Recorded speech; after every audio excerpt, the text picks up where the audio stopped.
করেছে আওয়ামী লীগের কার্যক্রম নিষিদ্ধ, এটাকে এরা আরও পাকাপোক্ত করে বাতিল করেছে। আওয়ামী লীগ নিষিদ্ধ পর্যায়ে আছে কার্যক্রম, পুরোটা আইনে নিয়ে আসছে। এটা ঠিক হয় নাই। কেন ঠিক হয়নি? আওয়ামী লীগ যে লুটপাট করেছে, জুলাই আগস্ট অভ্যুত্থানের সময়ে যে পরিমাণে মানুষ মেরেছে, তো সেই অনুযায়ী আওয়ামী লীগকে নিষিদ্ধ করা কেন ঠিক হবে না? আপনি সেটা বলতে গেলে তাহলে যে জিয়াউর রহমান সাহেব কিসের প্রোডাক্ট? প্রেসিডেন্ট জিয়া কি মার্শাল ল দিয়ে আসেন নাই? তিনি কি কুর প্রোডাক্ট নন? হ্যাঁ, সেটাই তিয়ার দেখতে হবে। তো তাহলে মানুষ তো কিন্তু তাকে জনপ্রিয় প্রেসিডেন্ট হিসাবে পরে উনি এখনও বাংলাদেশের ইতিহাসে তার কু, ফাল্টা কু, বঙ্গবন্ধু হত্যা, ইনডেমনিটি, এই জাতীয় ইস্যুগুলো বাদ দিলে প্রশাসক হিসাবে জিয়াউর রহমান তো বাংলাদেশের 55 বছর ইতিহাসে এখনও still he is the best. যদিও আমার এই কথা আগে বলার পরে আমাদের একজন সিনিয়র সচিব লিখিতভাবে আমাকে মেসেজ পাঠিয়েছেন যে কার্জন হল ভাঙবো না, হার্ডিস ব্রিজ ভাঙবো না, যেটা আমি বলেছিলাম, কিন্তু বঙ্গবন্ধুর বাড়ি ভাঙবো, এটা ঠিক আছে, আমরা মানলাম না। কিন্তু জিয়াউর রহমান বেস্ট, এটা মানুষ প্রশাসক হিসাবে জিয়াউর রহমানের ওই অংশটুকু বাদ, যে বঙ্গবন্ধু হত্যা, তারপরে যাইয়া কু, ফাল্টা কু, অনেক কিছু ঘটেছে, এগুলো বাদ দিলে প্রশাসক হিসাবে he is the best. Still তাকে কেউ সুপারসিড করতে পারে নাই। ওনার ছেলে পারবে কিনা সেটা আমরা অপেক্ষা করব। একটা দলকে নিষিদ্ধ করে রাখলে সমস্যাটা কি? সমস্যা আছে। খোদ প্রেসিডেন্ট জিয়া কি দল নিষিদ্ধ করেছে? যে বাকশাল করে, বঙ্গবন্ধু বাকশাল করে নিজে মরলেন, আমাদেরও মারলেন, সে বাকশালকে তো জিয়াউর রহমান যখন বহুতলীয় গণতন্ত্র চালু করলেন তখন তো বাকশালকে উনি নিষেধ করেন নাই। বরং বাকশাল যদি তখন নিষিদ্ধ করে দিতেন তাহলে আওয়ামী লীগ তো রাজনীতি করতে পারতো না। তো আওয়ামী লীগ তো বাকশাল করার পরে আবার রাজনীতিতে আসছে জিয়ার অবদানে, বদান্যতায়। তো তাহলে সে জিয়ার বদান্যতায় যখন বহুদলীয় বাকশালকে, আওয়ামী লীগকে যদি বাকশালের পরে জিয়াউর রহমান রাজনীতি করার সুযোগ দিতে পারে, যদি গোলাম আজমকে নাগরিকত্ব দিতে পারে, যদি জামাতকে রাজনীতিতে আনতে পারে, দিতে পারে, তাহলে এখন আওয়ামী লীগ কেন রাজনীতি করবে না? বিচার হবে, অপরাধীর বিচার হবে। আপনি বিচার বিভাগকে দলীয় বিচার বিভাগ না করে, ওই যে ব্যারিস্টার রফিকুল হক ছিল না এরশাদের আমলে অ্যাটর্নি জেনারেল, উনি বলতেন যে লজ্জা লাগে এটা আওয়ামী বেঞ্চ, এটা বিএনপি বেঞ্চ, এটা শুনতে।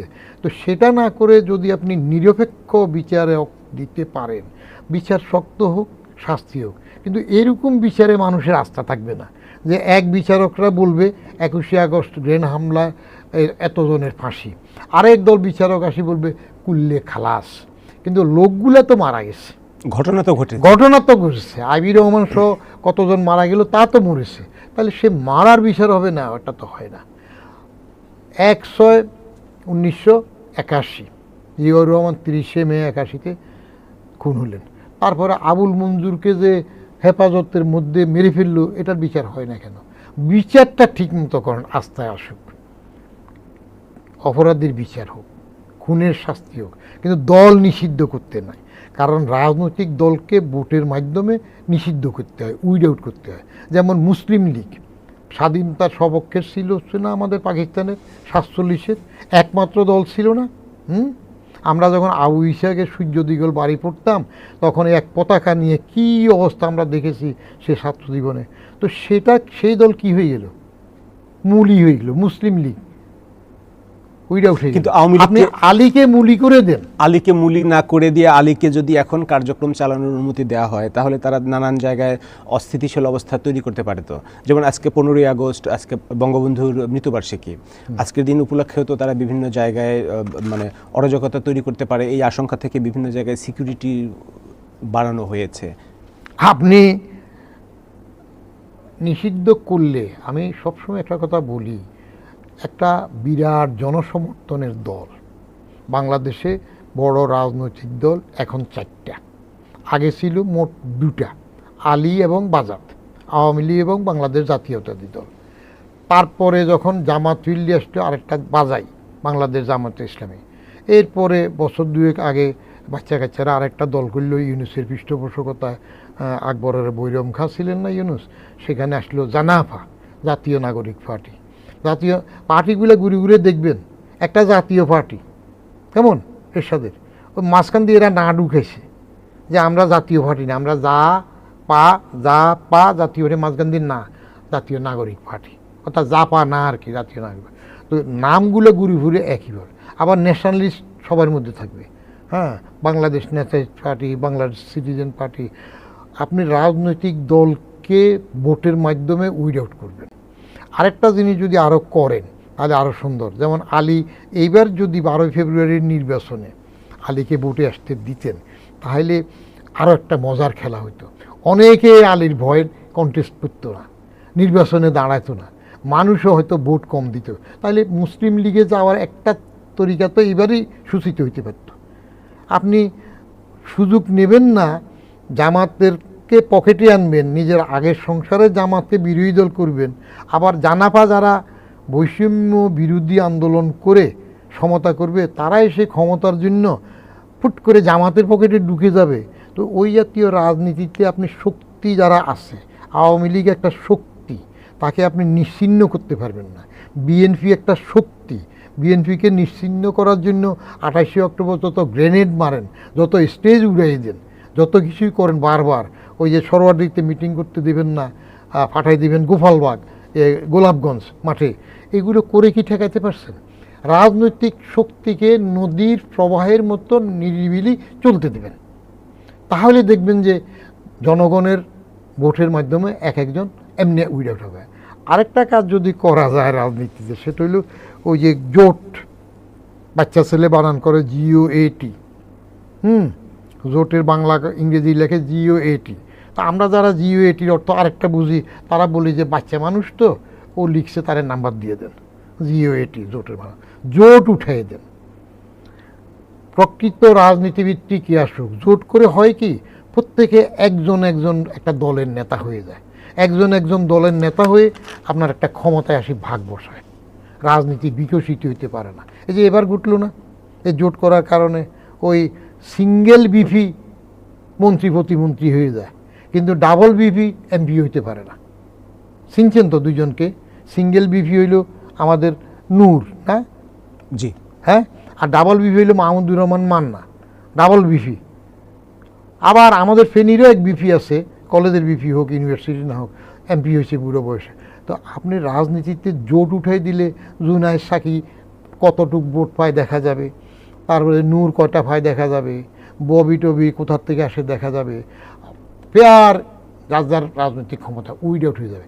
2টা থেকে 3টা ইলেকশন 5 বছর পর পর যদি আপনি জোটবিহীন এবং নিরপেক্ষভাবে করেন, ঠিক হয়ে যাবে। আলীকে কেন বাদ দিবেন? অপরাধ করেছে, বিচার করেন। ওই যে আগে যেটা বললাম, বরং মিনিমাইজ করার জন্য, আলীবাজাদের লড়াই মিনিমাইজ করার জন্য বেগম খালেদা জিয়া একটা অ্যাটেম্প নিয়েছিলেন। কীরকম সে অ্যাটেম্প্ট ছিল? 2003 সালে, খেয়াল করবেন, এগুলো একটা সুদূর প্রসারী পরিকল্পনার অংশ থাকে রাজনীতি। 2003 সালে বেগম জিয়া বঙ্গবন্ধু এবং জিয়াউর রহমান সাহেবকে স্বাধীনতা পুরস্কারে ভূষিত করেছে, এবং তাদের সম্মানে ওই বছর আর কাউকে স্বাধীনতা পুরস্কার দেওয়া হয়নি। এমনি তো আমাদের স্বাধীনতা পুরস্কারের লটবহর থাকে, যে ক্ষমতা আসে তার লোকজন দেয়। আওয়ামী লীগ ক্ষমতায় থাকলে কি করছে, নিজেদের আন্ডা বাচ্চা বাল বাচ্চা যা আছে সবগুলা স্বাধীনতা। তাহলে উনি ওই সময় একটা রিকনসিলিয়েশনের চেষ্টা করেছিলেন, তো এখন রিকনসিলিয়েশনের চেষ্টা হচ্ছে না কেন? সেটা আসছে। ওই রিকনসিলিয়েশনের চেষ্টার মধ্যে চমৎকার একটা নিয়েছিলেন। আবার ছোট্ট একটা ঘটনা বলে রাখি, রাজনৈতিক প্রজ্ঞাত থেকে বেগম জিয়া কি করছিলেন তখন। এটা সাইটেশন লেখা, শ্রদ্ধামূলক বিবৃতি লেখার দায়িত্ব ছিল আমার উপর। ডক্টর শাহাদাত ক্যাবিনেট সেক্রেটারি বললো যে কাকপক্ষীয় যেন না জানে, দুইজনকে সমানভাবে দুইজনের অবদানটা তুলে ধরতে হবে।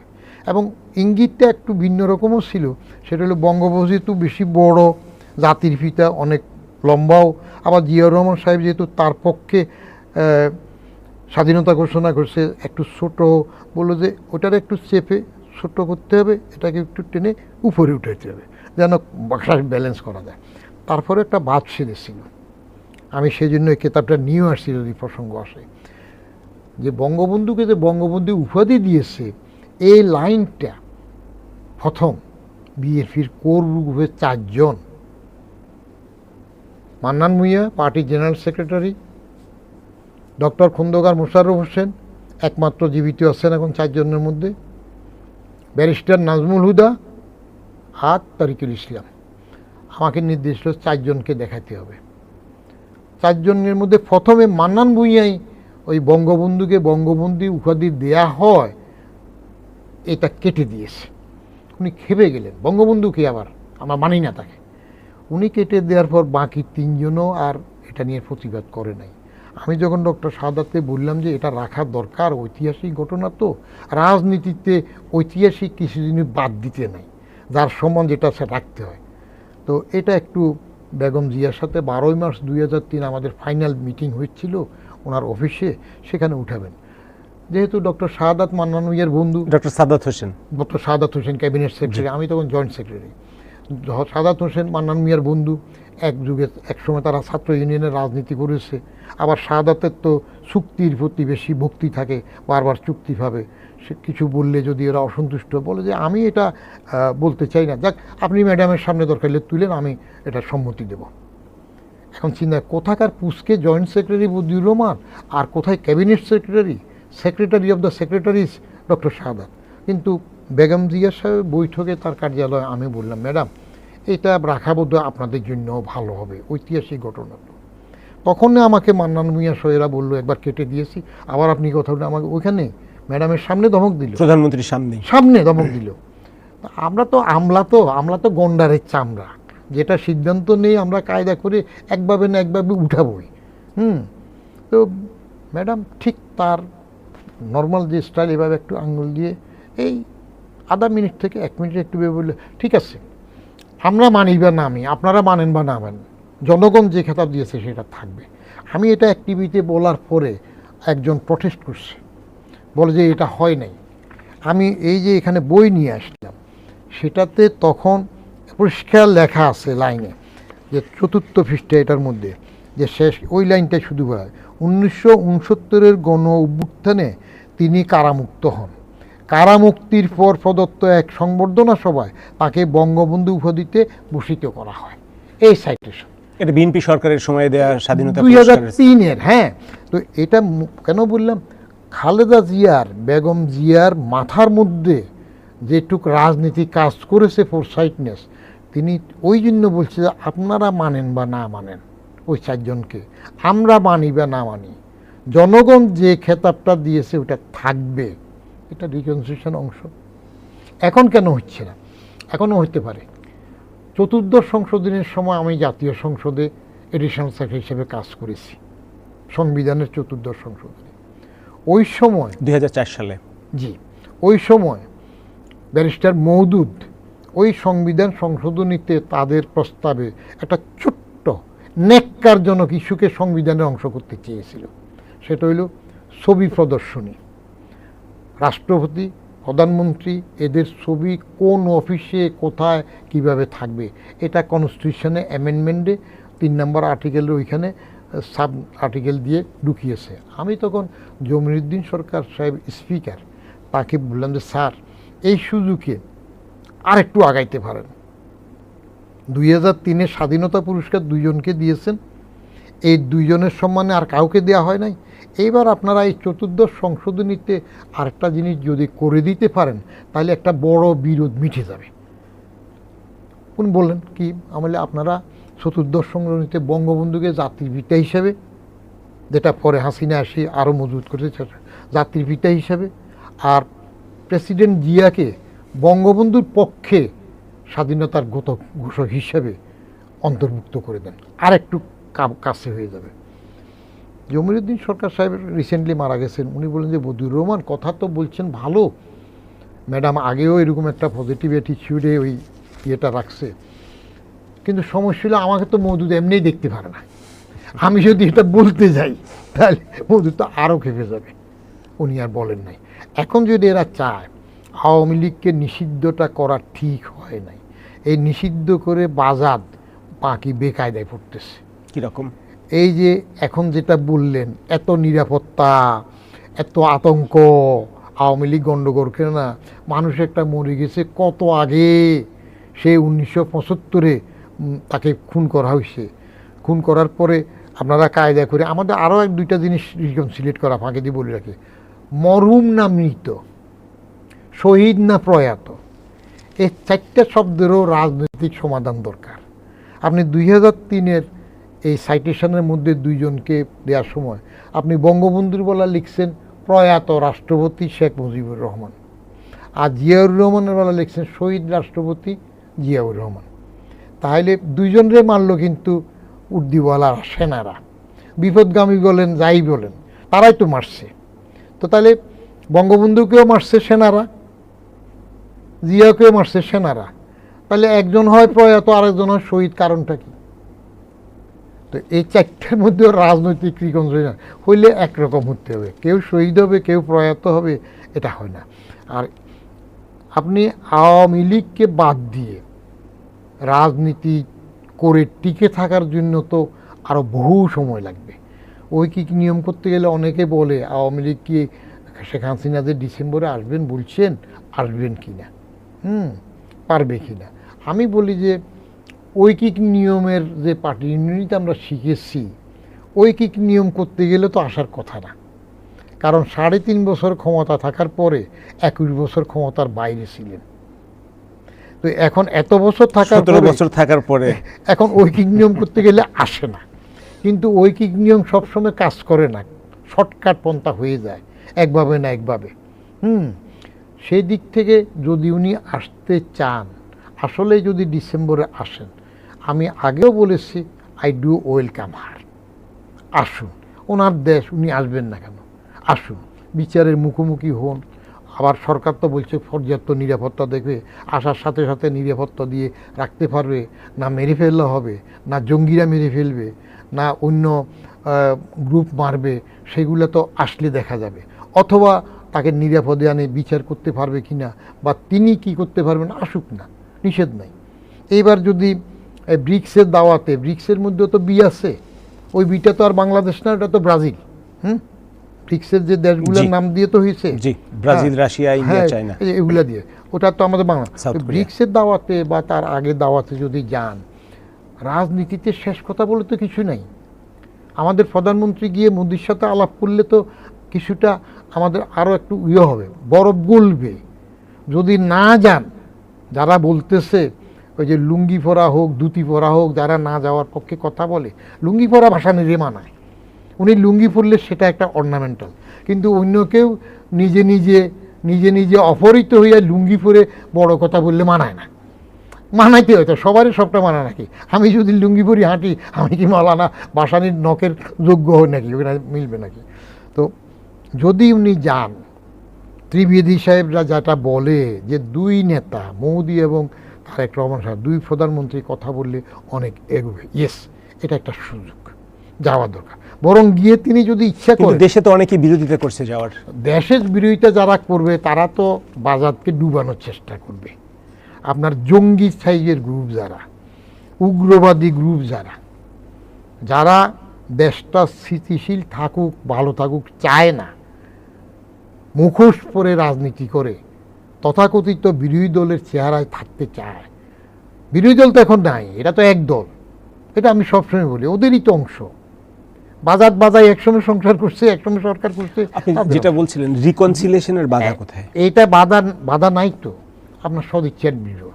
এই যেমন আপনি একটা বলি, অনেকে ওটা আমাদের জন্য মানে গালিগালাজও করতে পারে, তারেক রহমান সাহেব ইন্ডিয়া যাইয়া মোদির সাথে আলাপ করলে, আলাপের সময় যদি উনি বলেন, এটাও তো উনি বলে বসতে পারেন যদি ইচ্ছা পোষণ, যে ঠিক আছে ফাঁসি হয়েছে, তারপরে উনি যেহেতু দেশে যাবেন বলছেন, আমি যেহেতু দেশের প্রধানমন্ত্রী, আনেন শেখ হাসিনার সাথে আমি কথা বলবো, উনি দেশে কিভাবে যেতে চান, আমি তাকে কিভাবে সাহায্য করতে পারি, তার কি প্রোটেকশন দিতে পারি, বিচার অনুযায়ী চলবে, আইন নিজের গতি। কিন্তু প্রধানমন্ত্রী কি একজন ফিউজিটিভ কনভিক্টেডের সাথে দেখা করতে পারেন? হ্যাঁ, উনি দেশে আসতে চাচ্ছেন তো, আসলে বিচার চলবে। উনি যেহেতু ফাঁসির দণ্ডপ্রাপ্ত আসামি, তাকে আমি দেশে নিতে চাই, উনি কি কি সুযোগ সুবিধা সরকারের কাছে চান, বিচারের গতিতে চলবে। ফাঁসি তো হয়েছে, তারপরে ওনার বক্তব্য আমরা শুনবো, অসুবিধা কি? রাজনীতি, তার বক্তব্য প্রচারেই তো বাংলাদেশে নিষেধাজ্ঞা আছে, আমরা মিডিয়াতে প্রচার করতে পারি। আচ্ছা, আমরা নিষেধাজ্ঞা প্রচার করতে পারি না। বাংলাদেশের বিচার ব্যবস্থাতে কত নিষেধাজ্ঞা হয় না। একসময় তারেক রহমান সাহেবের বক্তব্য প্রচার করা বিচারকের মাধ্যমে নিষেধাজ্ঞা ছিল না, মনে আছে নাকি? না ভুল করতেছি? না, ঠিক বলতেছি। তো তারেক রহমান সাহেবের বক্তব্য প্রচার এই দেশের বিচার ব্যবস্থা নিষেধ করেছে না? তো নিষেধ করার পরে কি ওনার ঠেকা রাখা হয়েছে? সময়ে প্রকৃত কাজের মূল্যায়ন হয়ে যায়। শেখ হাসিনা ওই যে আমাদের সংসদ ভবন একটা আছে, ওই যে কে একজন সুন্দর লুই কান্নাকে বিরাট একটা বড় নকশা করলেন, শেখ হাসিনা লক্ষ লক্ষ ডলার খরচ করে সেটার সমস্ত মূল কাগজপত্র আনলেন না? প্রেসিডেন্ট জিয়ার কবর সরাই দিবেন বলছেন না, হাসছেন নাকি? কপাল গুনে কি হইল, সেখানে জিয়ার সাথে আবার খালেদা জিয়াও এখন সাহিত্য, কপাল গুনে সেখানে কবর আরও একটা খালি আছে, কার ভাগ্যে জোটে নাকি শোনা যায়। তো সব কিছু চাইলে হয় না। নিষেধাজ্ঞা, আপনি তারেক রহমানের বক্তব্য প্রচারের নিষেধাজ্ঞা দিচ্ছেন, he is prime minister now, overwhelming মেজরিটিতে আসছে, খোমেনি হয়ে আসুক যাই হয়ে আসুক, জনগণ তো ভোট দিয়েছে। তো তদ্রূপ এনার রিকনসিলিয়েশন হইলে ওনার বিচার আছে, ফাঁসি হয়েছে, ফাঁসি হোক। তারপরেও ওই দণ্ডিতের সাথে কাঁধে যাবে দণ্ডদাতা, কি আছে না বিচারকের, যদি কথা বলে তো গুনার কিছু নাই, বিচার তো হয়েছে, ফাঁসি কার্যকর হবে। তারপরেও রাজনৈতিক রিকনসিলিয়েশন হওয়া ভালো। ওনার ইন্ডিয়া যাওয়াটা আমি সাপোর্ট করি, কথা বলাটা আমি সাপোর্ট করি। না হইলে ইন্ডিয়া ক্রেডিট নিবে। তারা যে দূরাদূরি করতেছে, ত্রিবেদী সাহেব এখানে শুনে দূরাই মোদির কাছে গেল, দূরাই আসলো, তারা ওয়ার্ল্ড ওয়াইড প্রসারণা চালাবে যে আমরা তো চেষ্টা ত্রুটি করতেছি না, আমরা কত বলতেছি। আর রাজনীতিতে গো বা জেদ চলে না। ওই যে কোয়ান্টাম মেথড না কি আছে না, রেগে গেলেন তো হেরে গেলেন, ভিতরে কি আছে সেটা আপনি কৌশল রাখবেন। রাজনীতি মানে আমি আরও একবার বলছি, কুটবুড়ি, কূটনীতি, সব চাল। সেখানে আপনার ভিতরে কি আছে আপনি ভিতরে রেখে দেবেন। কিন্তু বাইরে ওরা যখন বেশি লম্ফজম্ব করে সব জায়গায়, আপনি চীনে গেছেন, ওদের একটু খায়স আছে না, ওখানে যান, চাইবে না? বড় প্রতিবেশী না? ভূ রাজনীতিতে বাংলাদেশ সবার কাছে এখন একটা সুন্দর স্থান না? আমেরিকা 3 দিন আগে, ইউনুসের পতনের 3 দিন আগে না 4 দিন আগে বলে যে বাণিজ্য চুক্তি একটা করাই নিচ্ছে না। তো চীনে গিয়ে আসছেন, মালয়েশিয়ার পরে ইন্ডিয়া পাশের প্রতিবেশী, তো বদলাতে পারবেন না। বউ বদলানো যায়, স্বামী বদলানো যায়, তালাক দেয়া যায়, সেগুলো হয়, কিন্তু প্রতিবেশী হট করে বদলাইতে পারবেন কিনা? আল্লাহর তরফ থেকে বড় ভূমিকম্প হইয়া মাটির তলায় ডুবে না গেলে। আবার আপনি কিং হলে কুইনকে বদলাতে পারবেন না। কিন্তু কিন্তু আছে, তারপরেও প্রেমের জন্য অনেক সময় কিংও হতে চাইবে না। বুঝেন না, 3 নম্বরে। আমি জামাতের আমির, বিরোধী দলীয় নেতা ডাক্তার শফিকুর রহমানের গত সপ্তাহে গাইবান্ধায় দেওয়া একটা বক্তব্য আমি আপনাকে কিছু কোট করে শোনাতে চাই। প্রধানমন্ত্রী তারেক রহমানের উদ্দেশ্যে তিনি বলেছেন, আপনি যে পথে হাঁটছেন সেই পথে আপাও হেঁটেছিল। আপা যাওয়ার আগে বলতো আমি পালাই না, অমুকের মেয়ে পালায় না, কি হয়েছে এখন? পালাইছে, তাই না? এই পথে যারা হাঁটছেন তাদেরকে পালাতে হবে। এই পথে হাঁটলে আপনি মক্কা যেতে পারবেন না, আপনি দিল্লি চলে যাবেন। প্রধানমন্ত্রী কি ভুল পথে হাঁটছেন? এটা শফিকুর রহমান সাহেবের কথা। জি। শফিকুর রহমান সাহেবটা কে? ওই ডাক্তার শফিকুর রহমান, জামাতের আমির, বিরোধী দলের নেতা। জি। ওনাদেরকে এগুলো বলতে হয়, কারণ রাজনীতি করতে হলে দিনে মঞ্চের মধ্যে গোষ্ঠী উদ্ধার করতে হয়, রাতে এক টেবিলে বসে খেতে হয়। তাহলে গত 6 মাসে রাজনীতির ভাষা, রাজনীতিবিদদের বডি ল্যাঙ্গুয়েজ, এগুলো গুণগত কোনো পরিবর্তন আসেনি? না, আসেনি। বরং গুণগত পরিবর্তনের জন্য তারেক রহমান সাহেব চেষ্টা করেছিলেন। উনি ডাক্তার শফিকুর রহমানের বাসায় গেছেন, নাহিদের সাথে দেখা করেছেন, হ্যাঁ, সেগুলা বলেছেন। এবং উনি তখন থেকে যেটা বলে আসছেন, এই ডাক্তার শফিকুর রহমান সাহেব তার ফ্যামিলি কার্ড, কৃষক কার্ড, এগুলা ভুয়া চিৎকার করছে না ভোটের সময়, বলছে না এগুলা ভুয়া। হ্যাঁ, ওর রাজনীতি এগুলো বলতে হয়। কিন্তু উনি তো এগুলো বাস্তবায়ন শুরু করে দিয়েছেন। আরে, তো উনি তো বাস্তবায়ন করতেছেন, এটা ভুয়া বলতে হয়। তো টেকনিকটা হইল at the end of the day জুলি দেখে কতটুক নেবেন।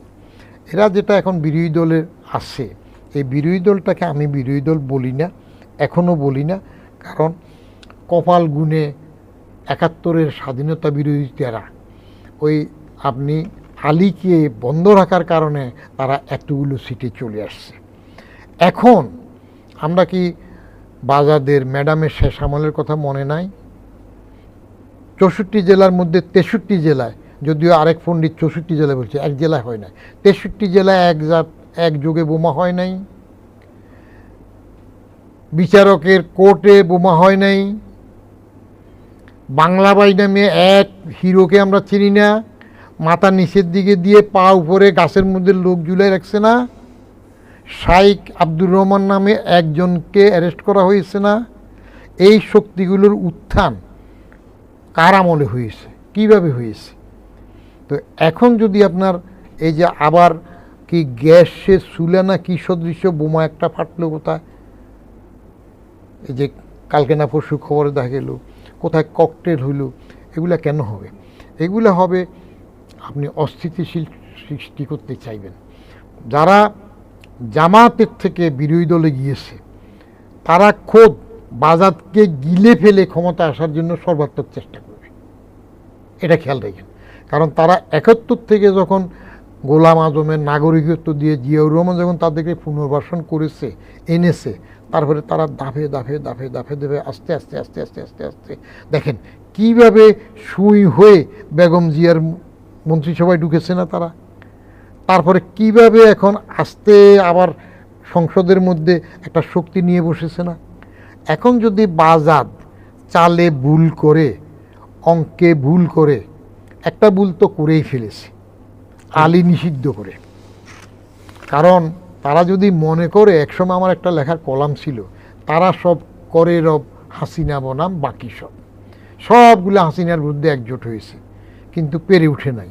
এখন আচমকা পচা মুখে পা কাটে, কোটা আন্দোলনে চট করে ছাত্ররা তাবা গরম করলো, রাজনৈতিক নেতারা অন্যরা আইসা রুটি সেঁকে ফেলল। এই রুটি সেঁকতে যাইয়া খেয়াল রাখা দরকার যে তাওয়াটা আসলে কে গরম করছিল, সুফলটা কে নিল। এখন জামাত, বিরোধী দল এরা যে কথাগুলো বলতেছে, এই যে কথাটা শুনাইলেন, এই জাতীয় কথাগুলো তো আরও বেশি উস্কানিমূলক। আমরা একটা স্থিতিশীল সরকার চাই। জামাত এত বেশি আগ্রহী হইলে আরও দৃঢ়স্থিরভাবে রাজনীতি করুক। এই বছরও তো ক্ষমতা আসার চেষ্টা করছিল, বাইরে একটা কথা উঠছিল না জামাত এবার ভোটে ক্ষমতা এসে যাবে। আমি একমাত্র ব্যক্তি এটা ডাইরেক্টলি বলছিলাম, যে একটা উদাহরণ দিয়ে বলছিলাম, the origin of life on earth একটা রচনার মধ্যে লেখক বলতেছেন যে পৃথিবীতে প্রাণের সৃষ্টি কীভাবে হয়েছে। উনি উদাহরণস্বরূপ বলতেন যে 6টা বানরকে, যে বানর লেখাপড়া জানে না, মিলিয়নস অফ ইয়ার মানে 1 মিলিয়ন তো 10 লাখ, এরকম মিলিয়নস অফ ইয়ার যদি টাইপ করতে দেওয়া হয় 6টা টাইপরাইটারে, মিলিয়নস ইয়ার টাইপের পরে হঠাৎ করে যদি একটা পার্টিকুলার বানরের একাধারে টাইপিংয়ের মধ্যে হঠাৎ করে যদি শেক্সপিয়ারের একটা সনের টাইপ হয়ে যায়, সেটা যেমন অ্যাক্সিডেন্ট, লাইফ অন আর্থ অরিজিনটা এরকম একটা অ্যাক্সিডেন্ট।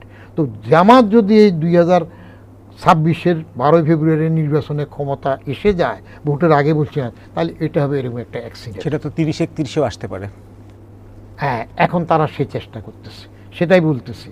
এবং তাদের সেই চেষ্টা সফল হয়েও যাবে যদি বাজার চালে ভুল করে। একটা ভুল তো তারা করে ফেললো, আলীকে নিষিদ্ধ করে। তাদের ধারণা জামাত, জানাফা এবং বাজাত এই তিনটে মিলিয়ে আলীকে আসতে দেবে না।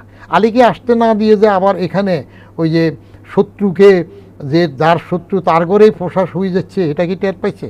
আল্লাহর ইচ্ছার মধ্যে তো কলা কৌশল থাকে না। যারে মারার জন্য ফায়তারা করল কে? ফেরাউন। তার বাড়িতে বড় হয়ে গেল কে? হয়ে যাচ্ছে। যার কবর উঠে নেওয়ার জন্য অস্থির হয়ে গেল, লুইকানরে আনলো, সেখানে তো আরেকজনের কবর হইল, সামনে হয়তো আরেকজন হবে। সেজন্য রাজনীতিতে দল নিষিদ্ধ করা ঠিক না। জামাতকে যখন শেখ হাসিনা নিষিদ্ধ করেছে, তখনও আমি লাইভ দিতে বলছি এটাও ঠিক হয় নাই। এখনই অবিলম্বে এই জামাতের লম্পজম্প থেকে এগুলো শেষ করার জন্য আওয়ামী লীগের রাজনীতি খুলে দিতে হবে। এটা বাজারে। সেটা কি জামাতের চাপের কারণেই বিএনপি পারছে না, নাকি বিএনপি আসলেও চায় না? আমার একটা ধারণা, এখানে বিএনপির তো খুব আছে। বিএনপি কিন্তু আপনার নিষিদ্ধ করার আগে তারা বলেছিল যে আমরা দল নিষিদ্ধের বিপক্ষে। বলছি, বহুবার বলছি, এবং ইউনূসও তো বলছিল যে এটা রাজনৈতিক সিদ্ধান্ত, আমরা যাব না।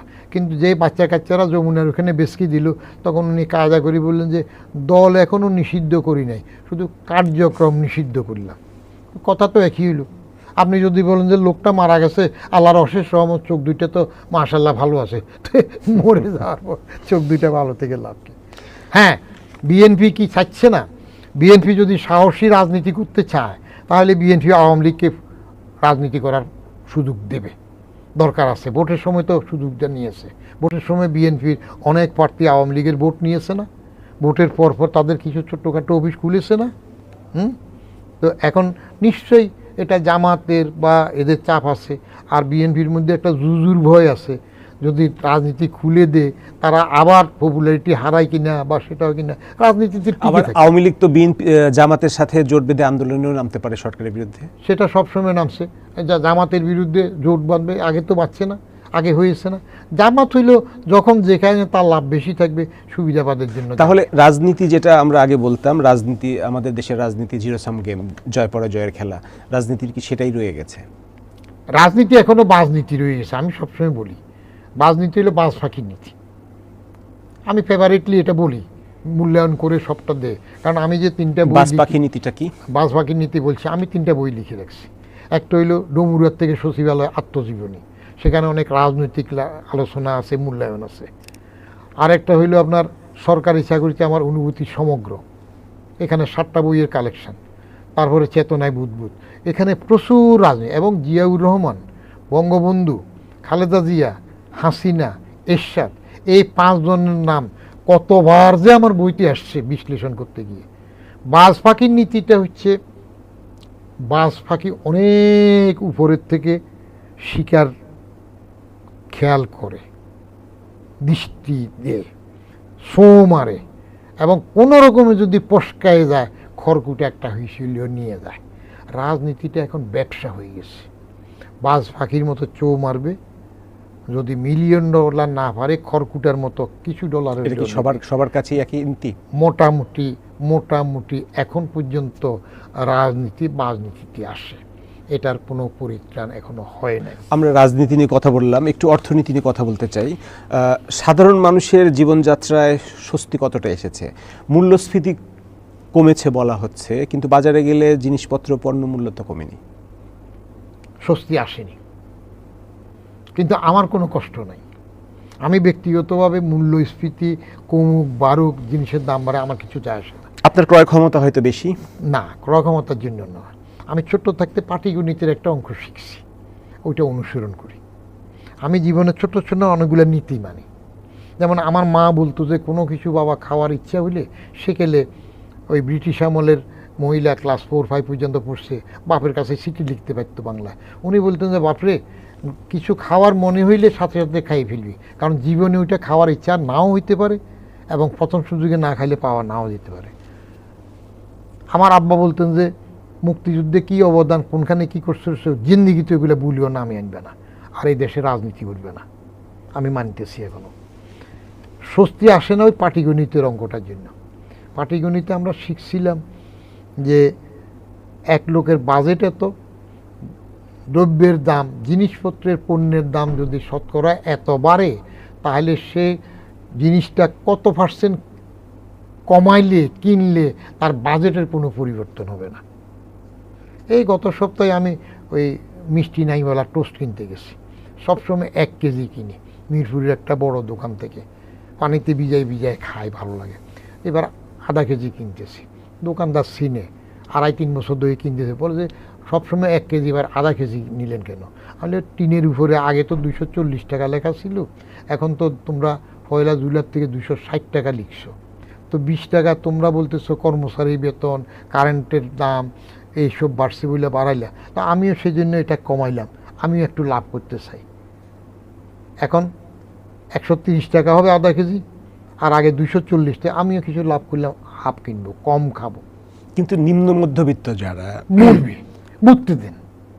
নিম্নবিত্ত, গরিব ওই যে আমাদের এক দাদি ছিল ছোট থাকতে, সে 50-এর দশকের শেষের দিকে বলতো যে আফক মিয়া ছিল মেম্বার, তার কাছে বুড়ি যাইতো, বলতো যে রেশনের, বলতে আমার একটু চিনি দেন। কয় যে বেটি বুড়ি তুই করিস ভিক্ষা, তুই তো চিনি পাবি না। বলে তাহলে একটু চাল দেও, চাইলেও পাবি না। তাহলে আটা, তুই ভিক্ষা করস, তোর তো আটাও দেওয়া যাবে না। তখন হে আসি বলতো, নাতি গরিব হইল আল্লাহরও দুশ্মন, খোদারও দুশ্মন, আফক মেম্বারেরও দুশ্মন। দুনিয়া দাঁড়িয়ে দলা মশা করিয়া আফক মিয়ার পেছনে ঢুকাই দাও। গরিবের প্রতি সবার একটা আক্রোশ থাকবে। ভিক্ষাবৃত্তির মতো সোশ্যাল সেফটি নেটওয়ার্কে অলস শ্রেণী সৃষ্টিতে চলে যায় কিনা, ফ্যামিলি কার্ড দেবেন, এটা দিবেন, ভোটার বাড়ানোর পয়তারা হবে কিনা, কিন্তু বাজার কন্ট্রোল করার শক্তি তো এখনো আসে নাই। সিন্ডিকেট কি এখনো শক্তিশালী বা কার্যকর? কার্যকর বলছে তো, নাইলে এত বাড়ে কেন? ওই যেখানে আসে সেখানে এত কম দাম, এখানে আসতে আসতে তো হয় কেন? আপনি সোজা হিসাব তো হবে, ওইখানে ভ্যানে উঠাই দিবে, ভ্যান ট্রাকে উঠাবে, ট্রাকেতে এখানে কারণ বাজার বা আরতে নামবে, তাহলে এইগুলো যোগ করে না ভাগ হবে, তারপরে মার্জিনাল 10% 15% তো এত বেশি কেমনে হয়? আর আমাদের অভ্যাসও খারাপ আছে, কয় কাঁচামরিচ 400 টাকা 600 টাকা হয়, তো না খাইলে কি গুনাহ হয়? মহাভারত অশুদ্ধ হয়? এর আগে একবার কাঁচামরিচ 800 না কত হইল, আমি দোকানদার বললাম এক হালি কাঁচামরিচ কত হবে? বলে যে এটা কি হইলেন, এক হালি কাঁচামরিচ বেচা যায় কিনা? আরে বেচা যায় না কেন? এই দেশের রাজনীতি যদি রসুন পেঁয়াজও নেতা হয়ে যেতে পারে শুধু